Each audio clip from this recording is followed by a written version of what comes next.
In the comics, Hank Pym was a hero and one of the founding Avengers. But in the MCU, we skipped right to Scott Lang, who can't even hold a taco right. No offense to Scott or the seemingly ageless Paul Rudd, but am I the only one disappointed that we didn't get to see Hank Pym as Ant-Man? Well, here's why the MCU should have honored the original Ant-Man instead of skipping straight to this guy. Welcome to Baskin Robbins. Would you like to try our mango fruit blast?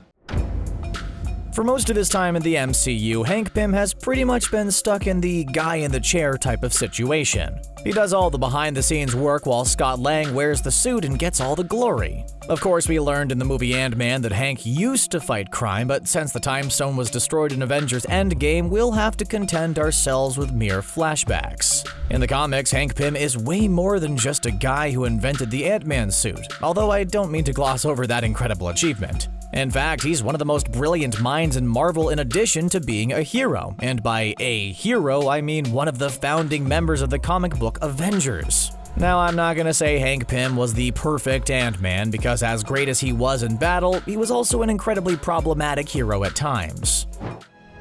Never underestimate pretentious lab jockeys, Fury.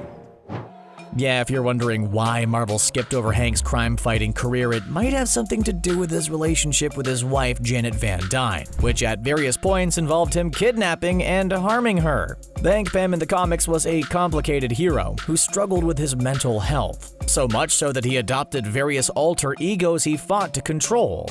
It certainly didn't make him the best person, or frankly the best teammate sometimes, but it did make him a compelling character. Now don't get me wrong, Scott Lang certainly has his talents, but more often than not, he just shows up to provide comic relief.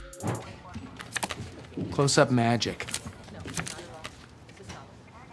I learned that.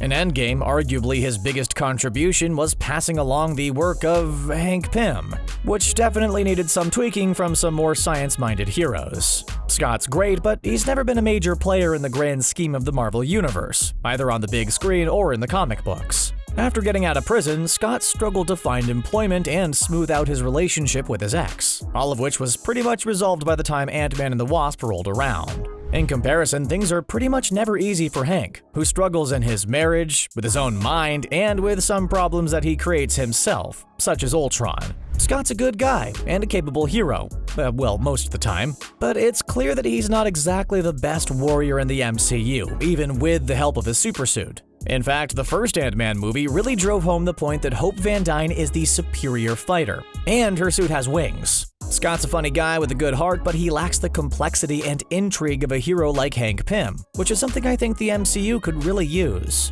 Earlier, I mentioned that it's possible Hank's less family-friendly actions could be the reason Marvel decided to skip over his crime-fighting career, but come on!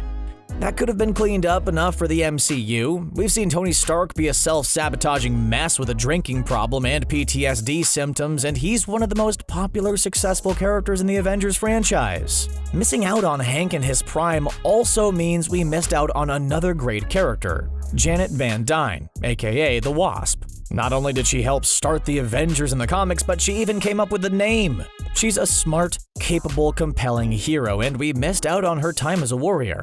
But it is possible that there's a reason Marvel skipped over both Hank and Janet and put Scott on the big screen as Ant-Man. And it's got nothing to do with Hank's sketchy past or Paul Rudd's irresistible charm.